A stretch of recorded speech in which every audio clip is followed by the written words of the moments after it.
I would submit this makes more sense than the popular belief that New Testament writers believed in what is known as the imminent return of Christ. This is the idea that the New Testament writers believed Christ would come back at any moment. But I would submit the New Testament writers did not believe Christ could come back in any moment. And for the sake of time, I'd just like to share one of the arguments that supports this claim. In John chapter 21, verse 18, Christ prophesies to Peter that he would grow old and be taken against his will. And many believe this is alluding to his martyrdom.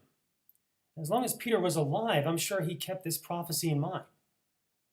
But as long as he believed this prophecy, he would not have believed that Christ could come in any moment. Because if Christ raptured the church and Peter was taken, the prophecy Christ gave to him about his martyrdom would not be fulfilled. And realize that Paul and all the other New Testament writers who knew Peter were likely familiar with this prophecy as well. And as long as they believed it, and as long as they knew Peter was alive and well, they would have not believed that Christ could come in any moment. For if that happened, that would prevent Christ's prophecy about Peter not coming to pass. I believe the reason why many Christians have asserted this theory of the imminent return of Christ is largely due to a misunderstanding of the texts in the New Testament which use words such as soon in regard to the coming of Christ or the day of the Lord. And I believe I've demonstrated that the proper way to understand all those texts is simply to see them within the context of a 7-day prophetic week, where the New Testament writers knew they were writing the beginning of prophetic day 5, which was very close to the end of prophetic day 6, which is when the end time events would begin occurring.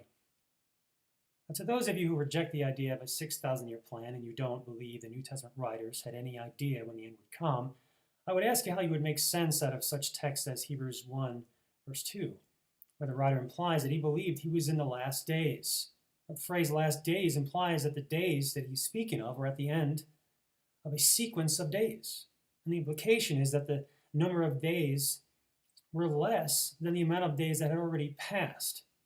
For example, assume that you knew that I had been on vacation for 4 days. And I tell you that I'm in the last days of my vacation.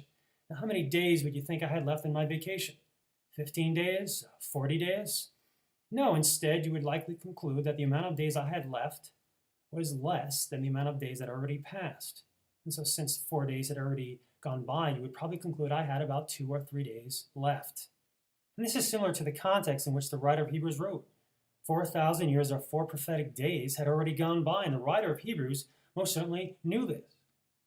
What this means is that when he uses the phrase last days, he's implying that he knew there was less than 4 prophetic days left. But how would he know this unless he knew of some divine plan which would bring the current age to a close in less than 4,000 years? I would submit that the only way he knew this, and he knew he was living in the last days, was because he believed in the 6,000-year plan of God. And he knew he was writing around the beginning of day 5, and thus he knew he was in the last 2 prophetic days before the end would come, which would truly be the last days of God's prophetic week.